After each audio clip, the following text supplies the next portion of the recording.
Oi turma, como é que vocês estão? Espero que bem em casa, se cuidando de sua plantação de cebola e de alho, fazendo as atividades, assistindo as videoaulas, se cuidando dos seus familiares, saindo de casa só para o necessário, né? Obedecendo as recomendações da Organização Mundial da Saúde, dos cientistas, dos pesquisadores, dos médicos e dos governos na medida do possível, né? Sempre com muita atenção e muito cuidado, certo? Vamos dar continuidade à nossa aula. Hoje, na aula de hoje, a gente fecha essa parte desde da fecundação, né, da formação do novo ser, formação de gêmeos, toda essa partezinha. Vamos concluir falando um pouquinho sobre os anexos embrionários, né, ou seja, aquelas estruturas que mantêm o desenvolvimento do embrião e do feto. Falar um pouquinho das etapas da gestação, que acontece em cada período. Falar um pouquinho do parto, dos tipos de parto, certo? E falar um pouquinho da importância habilíssima da amamentação para o desenvolvimento e para a saúde do futuro novo indivíduo quando ele tiver o seu RG, certo? Na aula passada expliquei o processo de formação de gêmeos, ou seja, como é que se formam aqueles dois tipos de gêmeos, né? Aquela curiosidade agora que você já sabe como formam os gêmeos, você já consegue explicar. Quando você vê um gêmeo na rua, quando você vê lá as meninas no terceiro ano, né, a Alice e a Elisa, você vai saber logo que elas são gêmeas idênticas, né?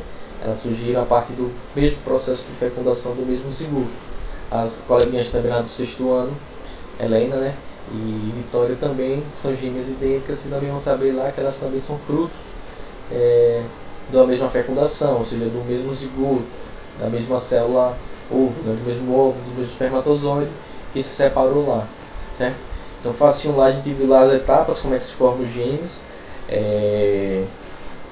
sem dificuldade, né, com muita tranquilidade a gente viu como é que faz isso, e agora a gente vai começar a ver um pouquinho das outras partes, né, e vamos falar agora que eu deixei para essa aula, né, para a aula passada não ficar longa demais e cansativa, né? Não sei que é cansativa, já assisti as videoaulas muito longas, mas a gente tem que seguir o cronograma e a carga horária do curso de vocês, né, da disciplina de vocês, do oitavo ano, para que vocês não fiquem faltando nada nesse período de pandemia. Então não deixe de fazer atividades e mandar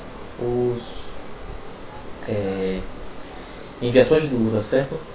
Bora lá então.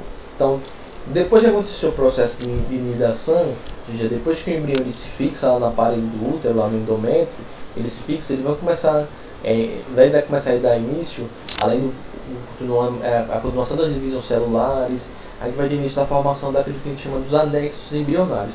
Eu falei um pouco de anexos embrionários quando a gente estava discutindo lá o processo de reprodução dos demais vertebrados, né? Então eu expliquei lá principalmente os anexos embrionários lá no ovo dos répteis e no ovo das aves, né? Então eu expliquei alguns anexos embrionários. Então vocês vão ver que tem alguns anexos que vão ser similares, quase que idênticos, né?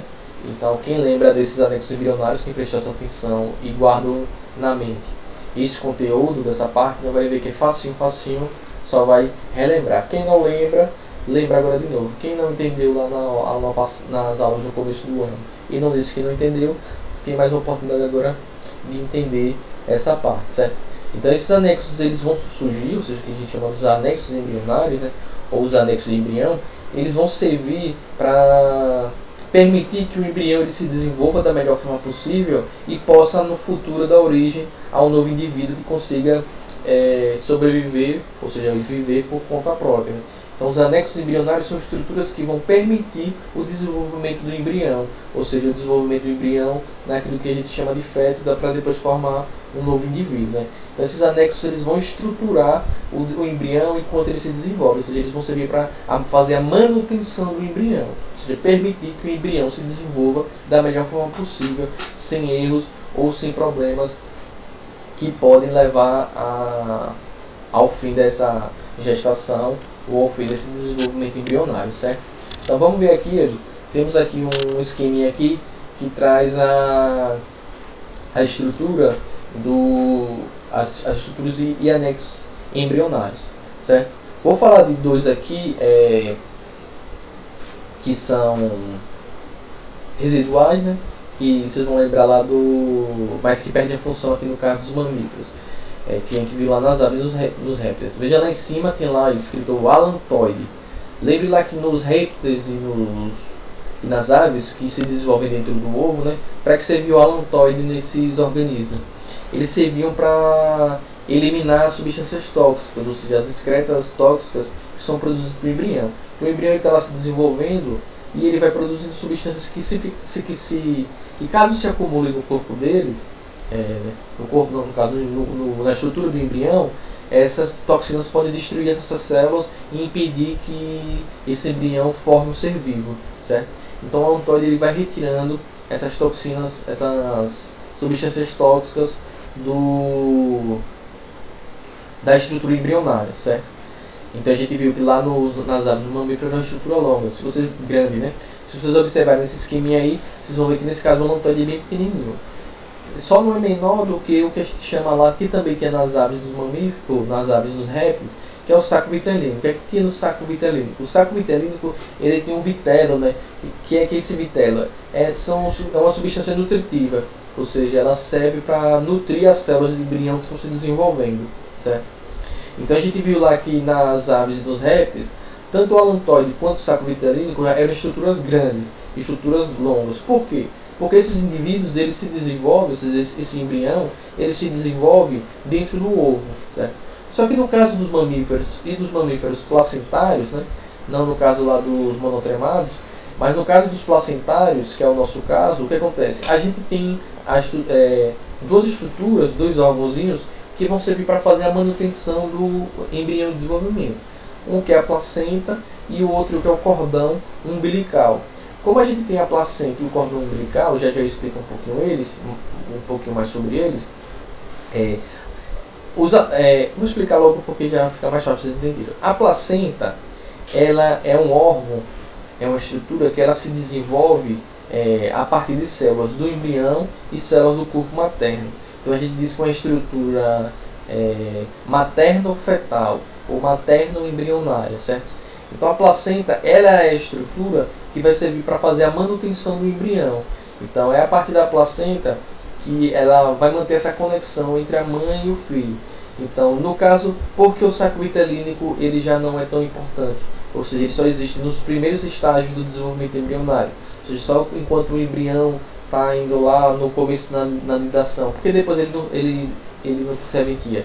Porque o embrião ele vai receber os nutrientes via placenta, ou seja, a mãe transfere o corpo materno transfere os nutrientes para o embrião a partir da placenta. Então aquilo que a mãe vai se alimentando entra no sangue da mãe, quando chega na placenta, aqueles nutrientes eles são passados para o embrião. Então se você tem esse órgão de sustentação do embrião, você não tem a necessidade de ter um saco vitelínico muito desenvolvido, muito grande. Inclusive, se ele fosse muito grande, em comparação, por exemplo, a dos aves e dos répteis, ele atrapalharia o desenvolvimento embrionário desse esqueminha aí. A mesma coisa vale para o alantoide. Como o alantoide ele retira as toxinas do embrião, como é que acontece? Quando a placenta se forma, quem vai retirar as toxinas da estrutura embrionária quem vai tirar as toxinas é a placenta. Então as toxinas elas saem da estrutura embrionária pela placenta, certo? Então ela não precisa, no caso dos mamíferos, os placentários, eles não precisam também do alantoide. Então o alantoide e o saco vitelínico, eles só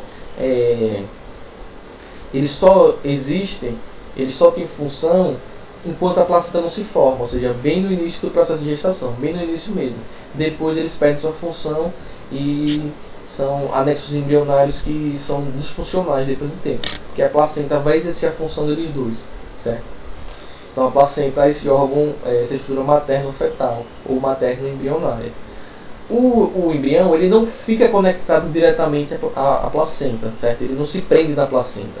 Existe um cabo conector, vamos chamar assim, que une o embrião à placenta. Esse cabo conector, esse cordão conector, é o que a gente chama do cordão umbilical, certo? Então o cordão umbilical, que depois que ele nasce, aqui nosso umbigo, né?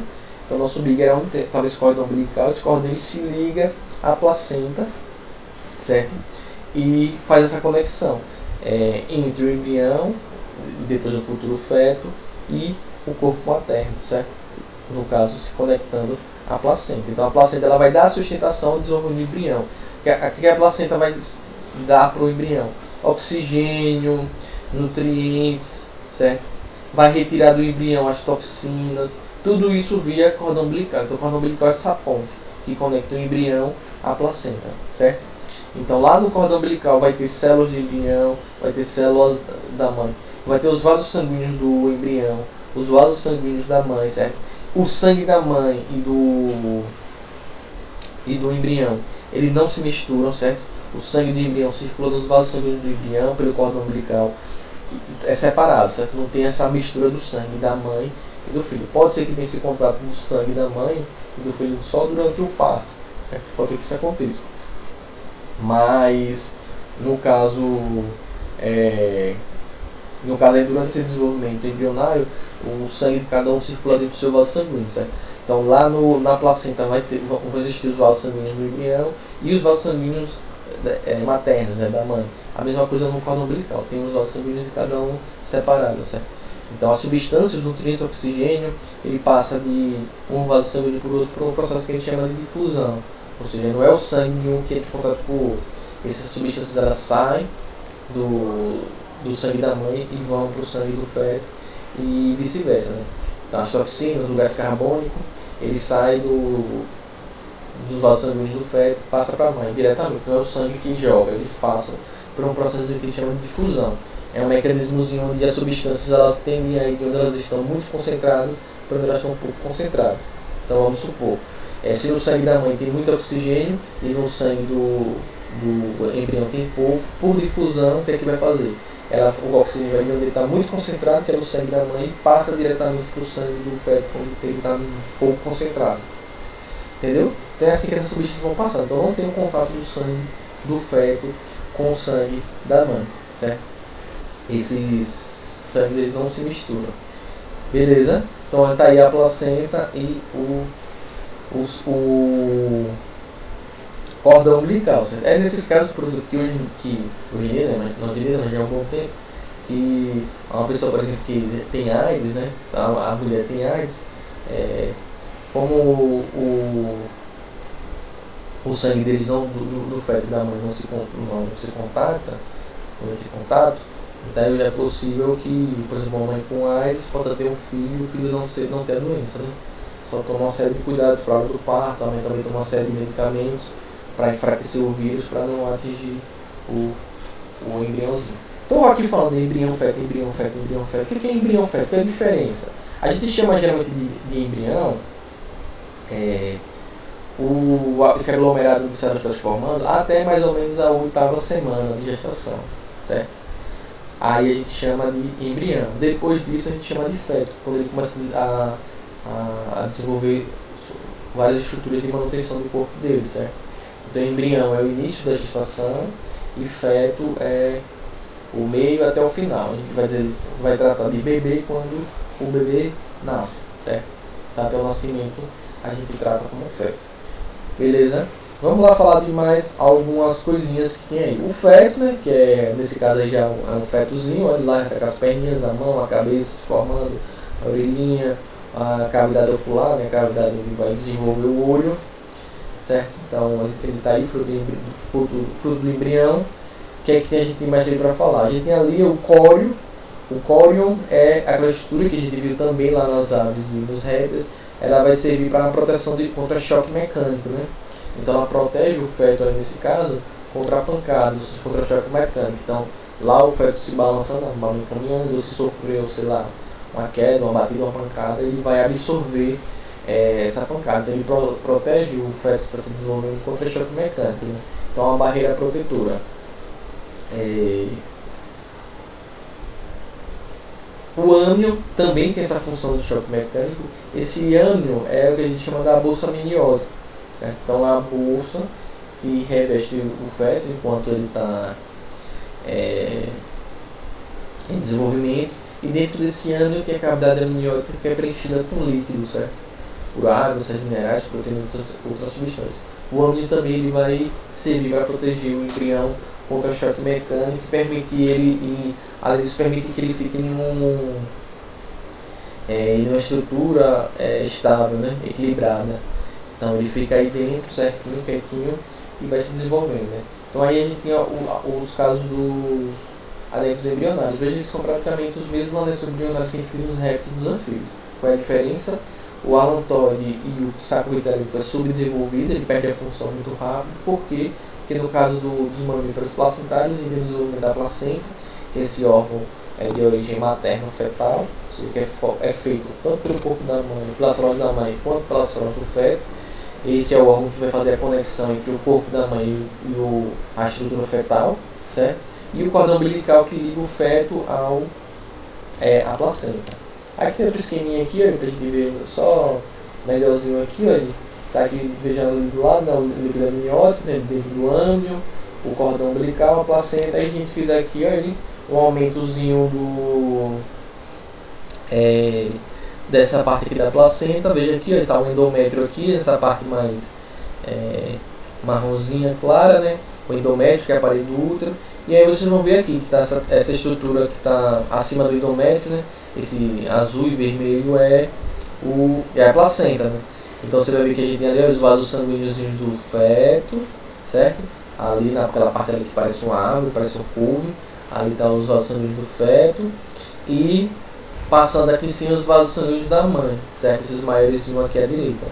Então veja que os vasos sanguíneos eles não entram em contato, os sanguíneos entram em contato. As substâncias são transportadas a partir da placenta aí, né? E lá no cordão umbilical vai ter só os vasos sanguíneos do feto, certo?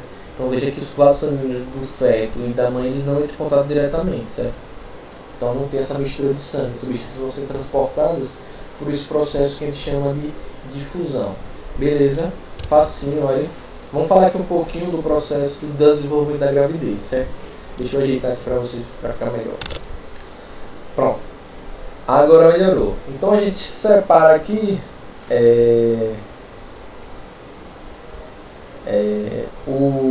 a gente conta o desenvolvimento da gravidez, né, o desenvolvimento lá do embrião e do feto, a gente conta por semanas. Por que conta por semanas? Porque cada semana a gente vai ter uma etapazinha diferente, certo? A formação de estruturas diferentes, certo? Então vamos começar lá em cima está o período, né? Então em azul é o período da fecundação, né? Então lá mais ou menos na primeira, segunda semana, lá que eu falei que é entre o oitavo e o nono dia, a gente tem a nidação. Então lá naquele primeiro período lá que está em azul, que tem 1 e 2, que é semana 1 e semana 2, é o período de implantação zigótica, né? Ou seja, vai ter nesse período que tem a fecundação, a formação do zigoto, as clivagens. Até no final dessa semana, a gente ter o início da anidação e o início do desenvolvimento do embrião. Então lá depois da anidação, a gente vai ter lá, entre lá a semana 3 e 8, é o período do desenvolvimento embrionário, né? Ou seja, quando o embrião está se desenvolvendo, né? Certo? Vamos lá, agora eu vou explicar cada uma dessas partes. Então, mais ou menos lá na semana 3, ou seja, na terceira semana da gestação, ou seja, no início do desenvolvimento embrionário, a gente tem a formação que o início da formação do sistema nervoso central, está escrito ali SNC, essa sigla significa Sistema Nervoso Central. O que é o Sistema Nervoso Central que a gente vai estudar mais para frente? Quer dizer, que a gente vai estudar, não investiu no sexto ano, isso aí. O sistema nervoso central é formado pelo quê? Ele é formado pelo cérebro, cerebelo, bulbo encefálico, ponte e a medula espinhal, né, que fica da coluna vertebral. Esse é o sistema nervoso central. Aí na semana 3, quando eu falo que é o início da formação do sistema nervoso central, certo? Não é que aí já se forma, ou seja, aí não existe cérebro, não existe nada disso. É o início, certo? É a orientação embrionária para o surgimento do sistema nervoso central, certo? É nessa terceira semana também que já vai ter aqui o início da formação do coração, ou seja, o coração está se formando ali e já começa os primeiros batimentos cardíacos, certo? Na semana 3, ou seja, lá no desenvolvimento embrionário. Na semana 4, a gente tem o início da formação do olho, certo? Então, vai se formar a cavidade ocular, mas ainda, veja que vai desenvolvendo. Tudo isso vai se desenvolvendo até o final da gestação, certo? Quando eu estou falando aí, formação do sistema nervoso central, início da formação, coração, início da formação do coração. Então lá na semana 4, continua o desenvolvimento do coração, início da formação do olho, ou seja, o início da formação, forma a cavidade ocular certinho, mas o olho não está pronto ainda, certo? É na semana 4 e na semana 5 que a gente começa a ter a diferenciação dos membros. Então o embrião ele começa a formar os membros, os braços e as pernas, certo? Começam a se formar, certo? Então lá entre a semana 4 e 5 a gente vai ter a formação dos membros, do olho, o desenvolvimento do coração. Então lá na semana 6 a gente já vai iniciar a diferenciação das orelhas, certo? Então a formação das orelhas. Aumentei aqui para ficar melhor para vocês. Então a gente tem ali entre a semana 6 e 7 a formação dos membros, né? Ali está também escrito dentes, né? A formação dos dentes, mas os dentes não eclodiram ainda, né? Eles não saíram na gengiva. Início da formação óssea dos dentes. Então veja lá que entre a semana 6 e 8 a gente tem a formação completa do coração. Então o coração está 100% formado, ao final ele se forma completamente, ou seja, ele já está completamente funcional da semana 6 e 8. Veja que o coração ele começou a se formar na semana 3, mas a plena formação dele vai estar lá entre a semana 6 e ao final da 8ª semana, né? A mesma coisa assim, no final da 5ª semana até o final da 8ª semana, a gente tem a formação completa dos membros superiores, né? Já com as diferenciações de início da diferenciação dos dedos, e também os membros inferiores, né? Que ele é mais tarde um pouquinho, lá no meio da 6ª semana até o final da 8ª. Então no final da 8ª você já tem o coração formado, os membros superiores diferenciados, a cabeça diferenciada, né? E os membros inferiores também diferenciados, né? Também continua lá ao final da 8ª semana, a gente tem a orelha mais formada, mas não todo o pavilhão auditivo completo, certo? Também aqui na 7ª semana a gente tem o início da formação e diferenciação do palato. O que é o palato? O céu da boca, certo? Então na semana 7 a gente começa a formação do palato, certo? Ou seja, desse céu da boca. É entre a semana 8 e 9 que a gente tem a diferenciação externa da genitália, ou seja, da genitália, ou seja, é mais ou menos entre a semana 8 e 9 que dá para se perceber a idade ou o sexo biológico da pessoa, né? Quem tem a diferenciação externa. A diferenciação interna está se formando, mas por dentro não tem como ver, né? No exame lá de ultrassom você não tem como ver. Então a parte externa, certo? Chegou ao final da 8ª semana, a gente tem o fim da fase embrionária, inicia o período fetal, certo? As semanas fetais. Vou subir aqui para ficar fácil de vocês verem, certo? Então, só digitar aqui, pronto. Então aqui na semana 9 inicia o processo de formação do cérebro, certo? O cérebro ele começa a se formar, mas ele não está ainda pronto, as células estão se diferenciando, mas o cérebro não está pronto aí, certo? Vamos ver aqui embaixo. Então lá no final da semana 8 a gente tem a formação dos olhos, né? A gente tem a cavidade ocular. Veja que os olhos eles demoram para se formar da 8ª semana até a última semana gestacional, certo? Os dentes também, eles vão iniciar lá da 9 e vão até o final. O palato, ele se forma totalmente na semana 9, certo? A orelha, ela termina sua formação entre a semana 9 e a semana 16. E a genitália externa, que iniciou sua formação lá entre a semana 8 e 9, ela se termina na última semana gestacional. Então o período fetal vai seguindo aí, 9 e 16 semanas.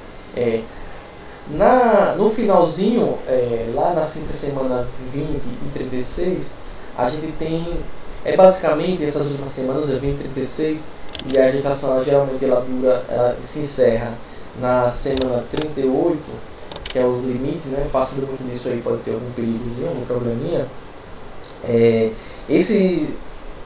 Essas últimas semanas é a fase que o bebê ele cresce, né? O feto cresce, ele aumenta de tamanho e as últimas estruturas terminam de se formar. Então é nessa fase finalzinha aí, da vida até 38, que o sistema nervoso central ele se forma completamente, que o olho se forma completamente. Ou seja, que são uma série de estruturas, elas terminam o seu desenvolvimento, certo? O surgimento delas é muito antes, mas o fechamento do seu desenvolvimento é lá nesses períodos, pode ser nesses períodos finais, né?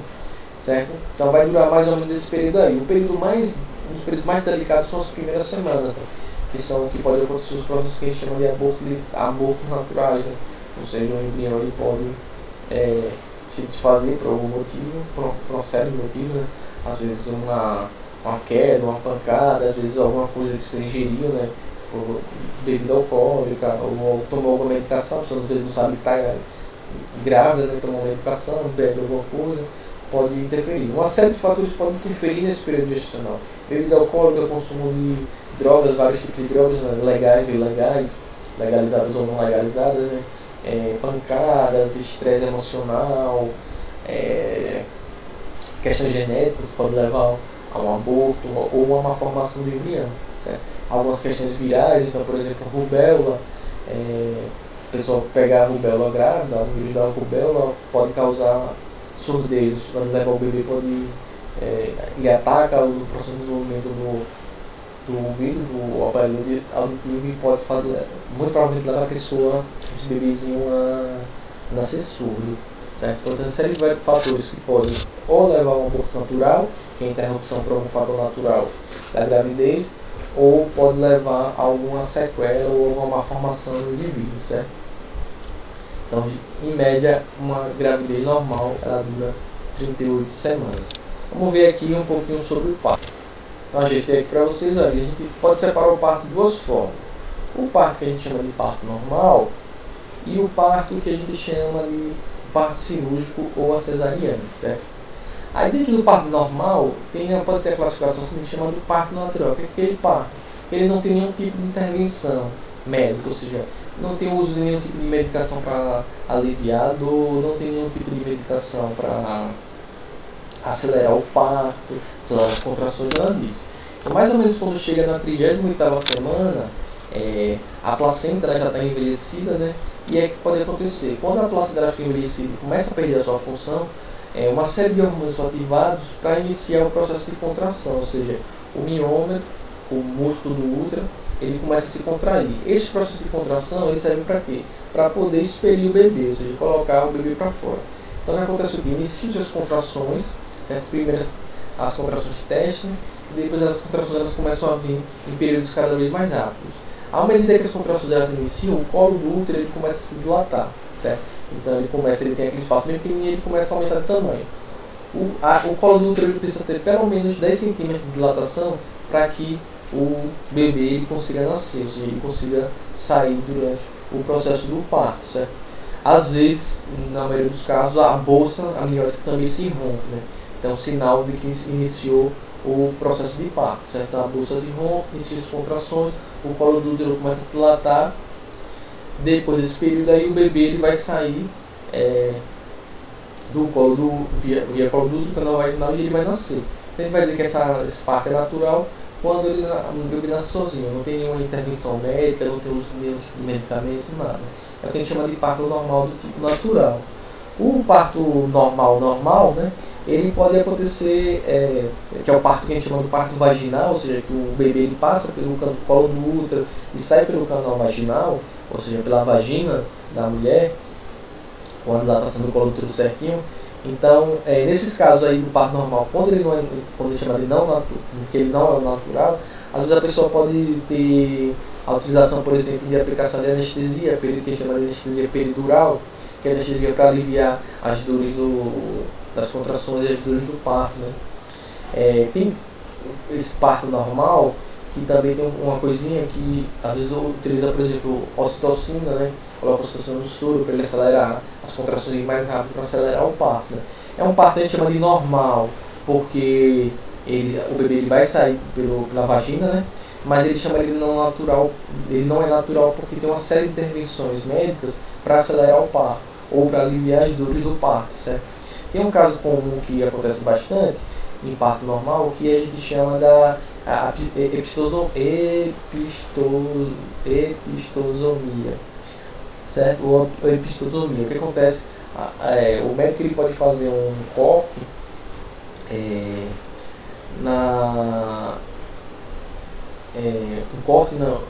na vagina, né, até sentido assim, vagina anos, para enlarguecer o canal vaginal para o bebê sair com maior facilidade. Hoje em dia essa é uma prática que ela é bastante condenada principalmente pela também pela Organização Mundial de Saúde e por uma série de associações de médicos, né, enfermeiros, que acham que esse tipo é considerado isso como uma chama de violência obstétrica, né? Ou seja, é um corte que não tem necessidade, ou seja, o bebê ele vai conseguir passar naturalmente pelo canal vaginal, o canal vaginal tem a abertura suficiente para o bebê passar, e esse corte hoje em dia ele não é mais indicado a se fazer, né? Considerado que a gente chama de violência obstétrica, né? Às vezes também pode ter indução do parto, o médico ele pode estourar a bolsa para acelerar, a bolsa não estourou, né? A pessoa está sentindo contrações, tem dilatação, mas a bolsa não estourou, aí o médico ele vai lá e manualmente estoura a bolsa da pessoa, certo? Então esses casos aí são os casos que a gente chama de partos normais, que pode ser natural, sem nenhuma intervenção, ou pode ser normal, né, com intervenção médica, mas ele vai ser considerado normal quando o bebê ele passa pelo canal vaginal certinho, né? Muitas pesquisas lá apontam que o parto normal ele é fundamental para o desenvolvimento imunológico do bebê. Ou seja, quando ele passa pelo canal vaginal, ele passa em contato com uma série de bactérias do trato vaginal, né, que são naturais, que não fazem mal, mas ajudam ao bebê o seu desenvolvimento do seu sistema de defesa do corpo, seu sistema imunológico, certo? E aí fala que é muito importante esse tipo de parto. Também tem pesquisas que apontam que em casos de pessoas que não têm nascer parto normal, elas acabam desenvolvendo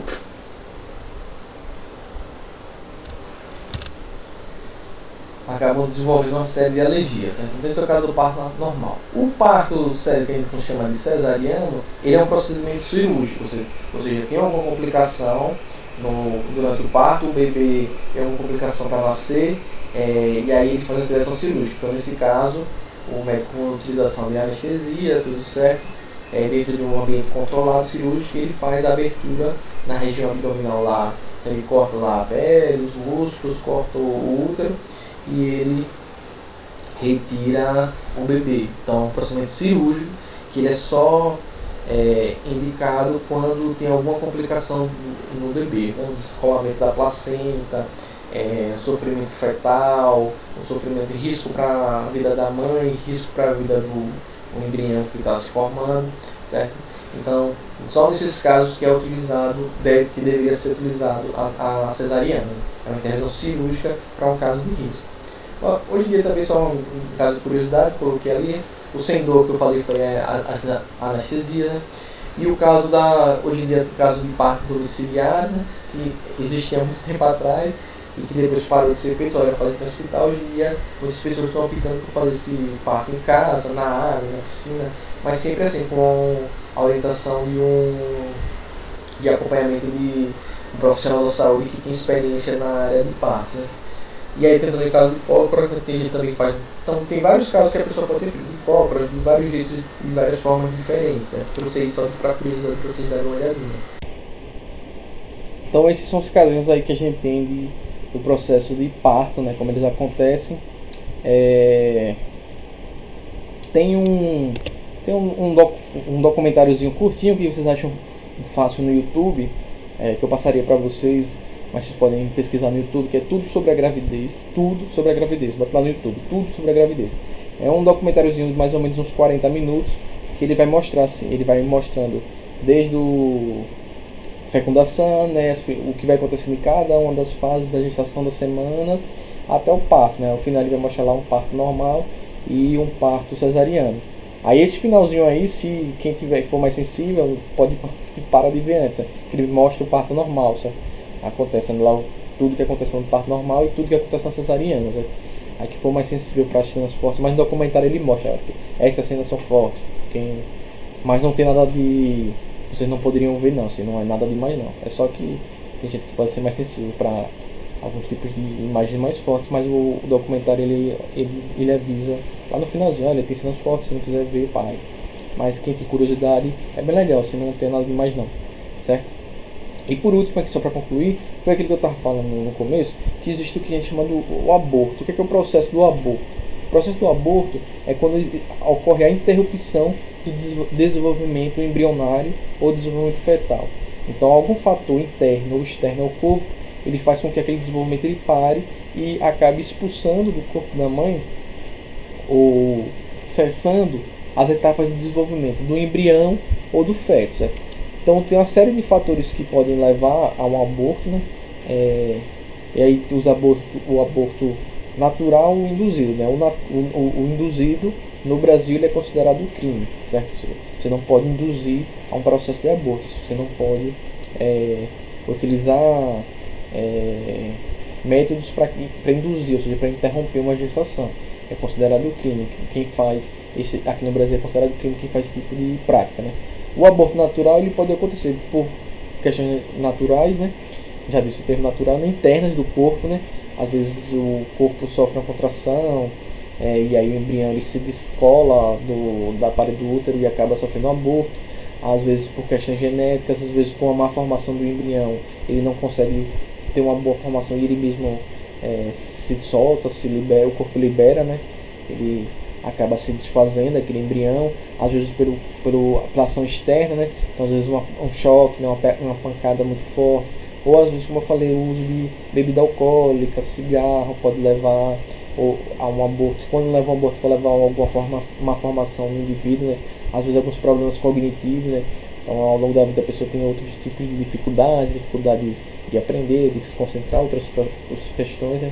Às vezes alguns vírus, bactérias podem atingir o indivíduo e levar a um processo de aborto natural, certo? Os abortos que são induzidos, que não são legais, no Brasil eles só são permitidos em 3 casos. Só existem 3 situações em que a lei permite que uma mulher ela possa abortar, certo? Um primeiro caso é quando é um caso de estupro, ou seja, a mulher foi estuprada, esse estupro acabou levando a uma gestação dessa mulher. Nesse caso, ela pode, ela tem o direito de abortar se ela quiser, ou seja, ela tem o direito de interromper sua gravidez, isso garantido pelo SUS, né? Ela pode fazer isso no SUS, no Sistema Único de Saúde, né? Isso é garantido por lei.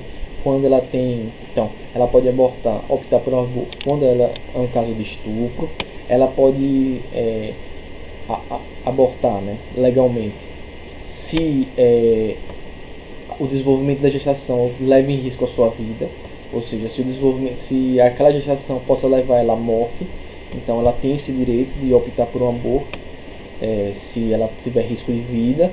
E ela também pode, mais recentemente, se eu não me engano, de 2012 para aqui, ela pode, no terceiro caso em que a mulher pode optar por um aborto, por interrupção da gestação, quando, pode fazer isso legalmente, né? É quando ela tem um desenvolvimento de um que a gente chama um feto anicéfalo, ou seja, está se desenvolvendo o feto no corpo daquela mulher, só que não desenvolve o sistema nervoso, ou seja, não desenvolve o cérebro, cerebelo espinhal. Se desenvolve todas as estruturas daquele feto, mas o sistema nervoso daquele feto ele não se forma, principalmente na região encefálica, que é a região da cabeça.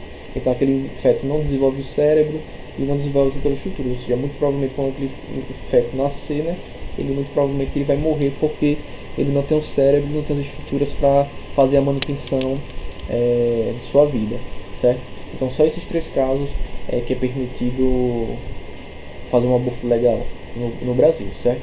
Espero que vocês tenham entendido. Se tiverem dúvidas, me mandem suas dúvidas. Até a próxima videoaula. Um abraço, fiquem bem, se cuidem e espero que a gente possa se ver em breve. Tchau!